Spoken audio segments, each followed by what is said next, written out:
Hey guys, out in the Golden Triangle today. I'm not far from, actually pretty close to Bendigo. I'm usually pretty close to Bendigo, but I go all around, north, south, east, west. There's lots of spots you can check out. I'm just stepping down into this, it's almost like a canyon now, this old creek. Have a look at it. So they hydro sluiced the hell out of this, the old timers, and erosion and diggers and everything. The hell's that? Oh, okay, bottle cap. I saw something gold for a second and I was like, ooh, no way. But you never know. I mean, you never know. You could just stand on a nugget. There are those stories. But look at this. This is crazy. I'll switch camera so it's a bit easier and I can show you what I see. All right, let's look back up here. So have a look at this. You know, they hydro sluiced the hell out of this and stripped it back, exposing all this ancient riverbed. I mean, this is what we call I'm standing on the deep lead, really, or just a lead, but it's quite deep, literally. Yeah. So it's exposed all the ancient riverbed here. When prospectors talk about a lead, they mean old gold-bearing river channel, basically where the river used to flow. A deep lead is that same ancient river, but it's been buried under tens of meters of sediment or basalt over millions of years. Shallow leads or leads can still be worked by hand today. Deep leads are why the big shafts and underground mines exist. We've had a whole heap of new movement here. So sections have just collapsed, exposing new areas, and I'm particularly interested in this. Oh. This section here is one of the reasons I stopped and paid attention. You can see this orange-brown material, which tells me it's been oxidized and reworked over time. It's classic alluvial ground. But what really interests me are those lighter gray layers cutting through it, which you can see there. Those grey zones represent periods where the river slowed down. When water loses energy, it drops the fine stuff first. Clays, silts, and those layers act like natural breaks in the system. Gold doesn't like passing through clay easily.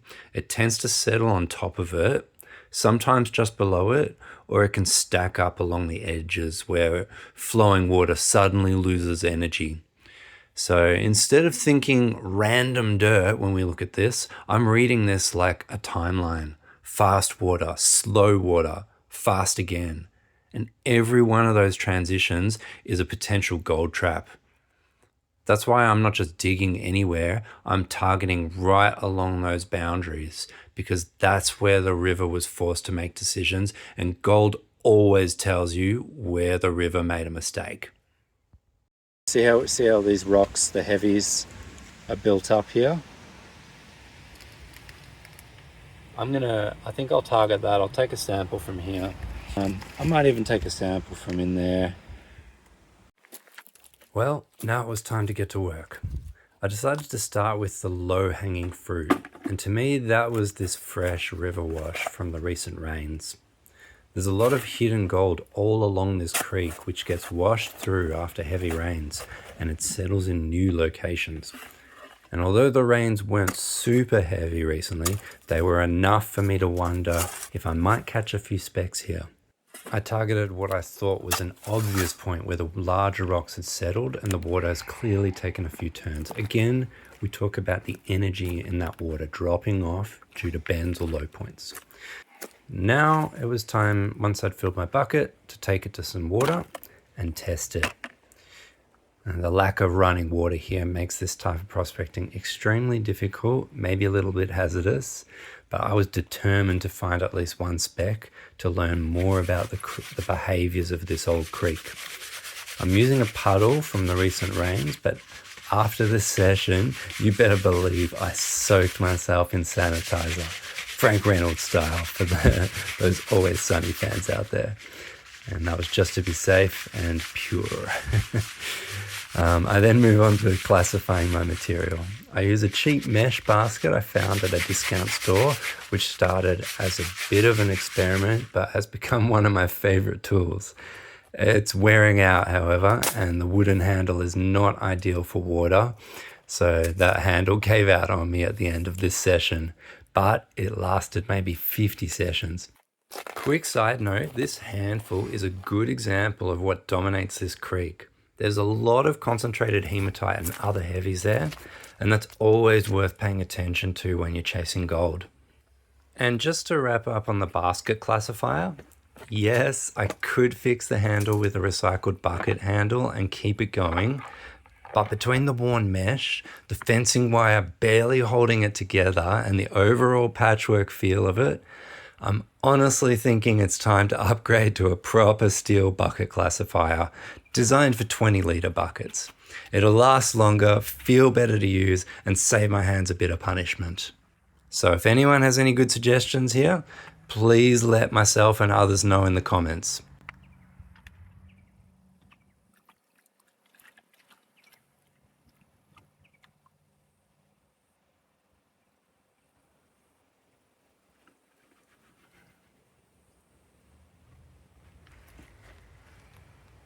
Now that we've got our materials in the pan, it's time to stratify. So I'm just stratifying the material with my left hand, making a kind of claw shape and loosening up those silts and clays to allow the heavies, such as gold, to drop to the bottom of my pan. Then it's just a simple process of removing the top third layer from the front as I continually re-stratify by using a basic side-to-side action, which you can see there. And you should feel the material moving and hear the heavy hematites and other river gravels sliding around at the bottom of your pan. I also like to combine a forwards and backwards action to pulse all the materials off the riffles, pulling them back, essentially resetting, and then I re-stratify and continue removing materials. I'm spending a lot more time on this because I'm test panning an entire 10 to 15 litres of material in one go. I only recommend this to experienced prospectors. Otherwise, just stick to 1 or 2 shovels per pan until you're confident.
Now it's time to reveal what we've got.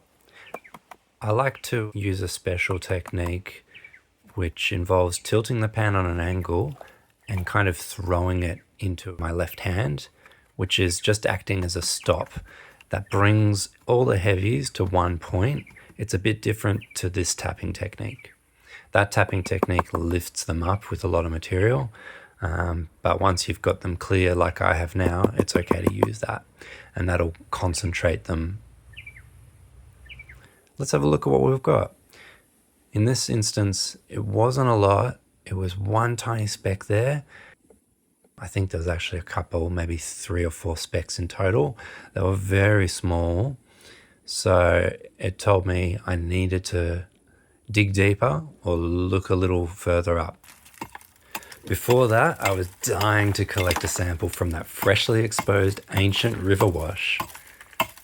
Here, targeting just below the heavy and largest river rocks I could see easily protruding from the clay, mud, and silt layers.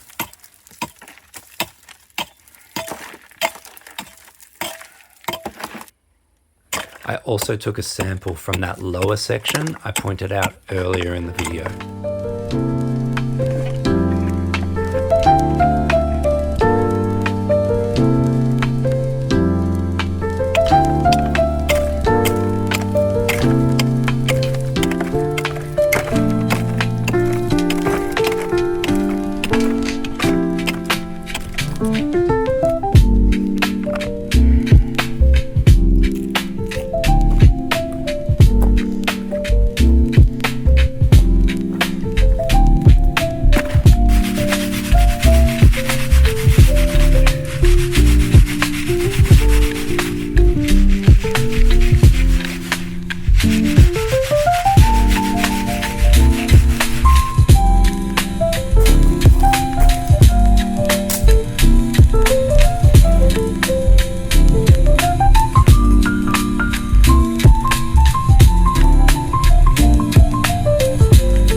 As you're about to see, I found some really nice chunky pieces from that area.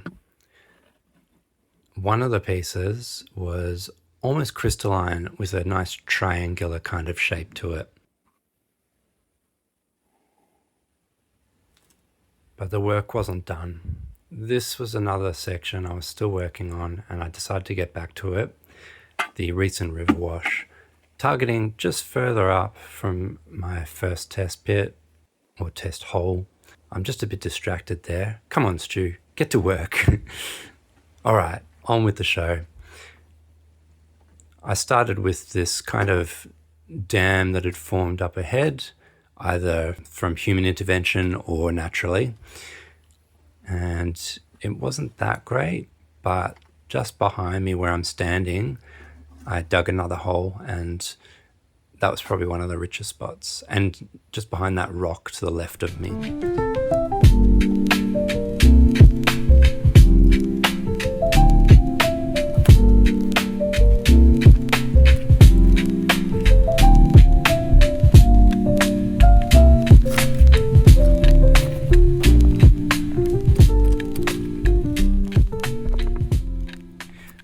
This pan was almost identical to the rock wall that I dug into, the old riverbed, which kind of indicated to me that I need to go back there and really get into that wall. But you can see here, it was quite coarse, very similar. Yeah, some chunky pieces in there. Well, that's all she wrote, folks. I had a little crack here and I did pretty well for I just spent like an hour or so here and just plowing through, and yeah, I was onto it. So not too bad. We'll head home and I'll do a cleanup and I'll show you guys what we've got.